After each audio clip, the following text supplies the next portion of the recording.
দোহার উপজেলার মৈনটঘাটকে ডাকা হয় মিনি কক্সবাজার নামে। মৈনটঘাট থেকে মানুষ পদ্মা পার হয়ে ফরিদপুরের গোপালপুর যায়। ঘাটের পূর্ব পাশে বিশাল চর মানুষকে সাগরের বেলাভূমির কথা মনে করিয়ে দেয়, আর সামনের বিস্তীর্ণ পদ্মা হয়ে যায় সাগর।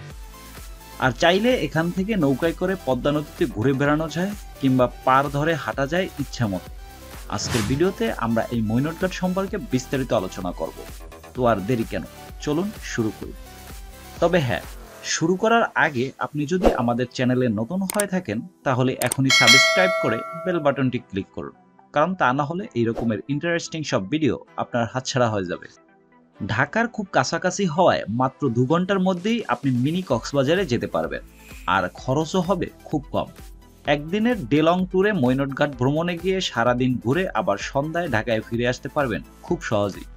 পদ্মা নদীর কোলে মৈনটঘাট রাজধানীর দোহার থেকে দূরত্ব প্রায় 8 কিলোমিটার। নদীর ওপারে ফরিদপুরের চরভাদ্রাসন।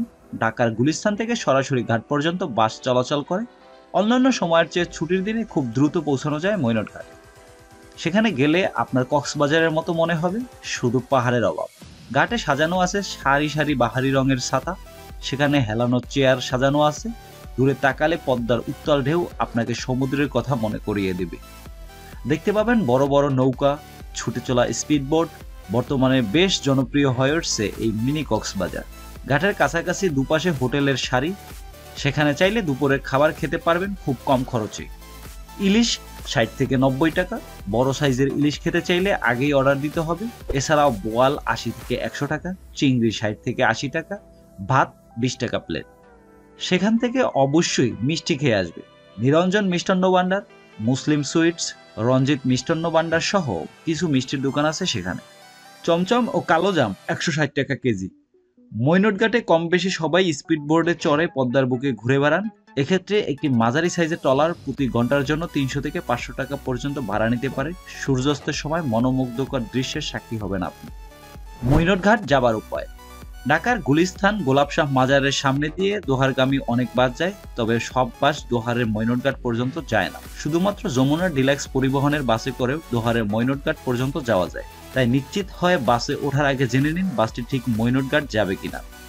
গুলিস্তান থেকে মৈনটঘাট যেতে 90 টাকা ভাড়া লাগে। মাত্র 2 ঘন্টা সময় লাগে মৈনটঘাট পৌঁছতে। মৈনটঘাট থেকে ঢাকাগামী শেষ বাস সন্ধ্যা 6টায় ছেড়ে আসে, তাই যেখানেই থাকুন না কেন বাসে আসতে চাইলে 6টার আগেই বাসের কাছে উপস্থিত হন। অথবা গুলিস্তান গোলাপশাহ মাজারের সামনে থেকে এন মল্লিক পরিবহনে আসতে চাইলে আপনাকে নবাবগঞ্জের মাঝিরকান্দা নামক স্থানে নামতে হবে। ভাড়া লাগবে 70 টাকা। এরপর মাঝিরকান্দা থেকে 15 টাকা ভাড়াতে অটো করে দোহারের বাসতলায় আসতে হবে। বাসতলা থেকে কার্তিকপুর আসতে অটো ভাড়া লাগবে 15 টাকা। কার্তিকপুর বাজারে মৈনটঘাট যাবার অটো ভাড়া লাগবে 10 টাকা, আর রিক্সা ভাড়া নেবে 20 টাকা। পথে চাইলে লক্ষ্মীপ্রসাদ স্থানে নেমে পদ্মার বাড়ি দেখে নিতে পারেন।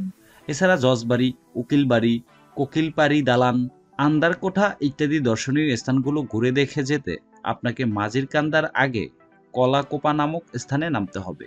মোহাম্মদপুর বাস স্ট্যান্ড দিয়ে বসিলা 3 রাস্তার মোড়ে গেলে সেখান থেকে মৈনটঘাট যাওয়ার সিএনজি পাওয়া যায়। সিএনজি রিজার্ভ নিয়ে যেতে 1000 টাকার মতো লাগে।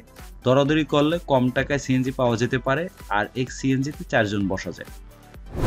কোথায় থাকবে? থাকার জন্য মৈনটঘাটের আশেপাশে কোনো হোটেল, রিসোর্ট কিংবা বোর্ডিং এখনো গড়ে ওঠেনি। আর ঢাকার কাছে হওয়ায় মৈনটঘাট থেকে দিনে গিয়ে দিনে ফিরে আসাই ভালো। সতর্কতা: এখানে স্রোতের টান প্রচুর, তাই সাঁতার না জানলে গোসল করার সময় বেশি পানিতে যাবেন না। মনে রাখবেন, এটা কোনো সমুদ্র সৈকত নয়। কিছু কিছু জায়গায় অনেক গভীর। পানিতে নামার আগে আশেপাশের মানুষদের জিজ্ঞেস করেন। সিগারেট অথবা খাবারের প্যাকেট, পানির বোতল অথবা কোনো প্রকার ময়লা যেখানে সেখানে ফেলে পরিবেশটা নষ্ট করবেন না। দোকানি, নৌচালক সবার সাথে ভালো ব্যবহার করুন। তো বন্ধুরা, এই ছিল আমাদের আজকের ভিডিও। কেমন লাগলো তা কমেন্ট করে জানাতে পারেন। ভালো লাগলে ভিডিওতে একটা লাইক দিয়ে শেয়ার করুন আপনার বন্ধুদের সাথে।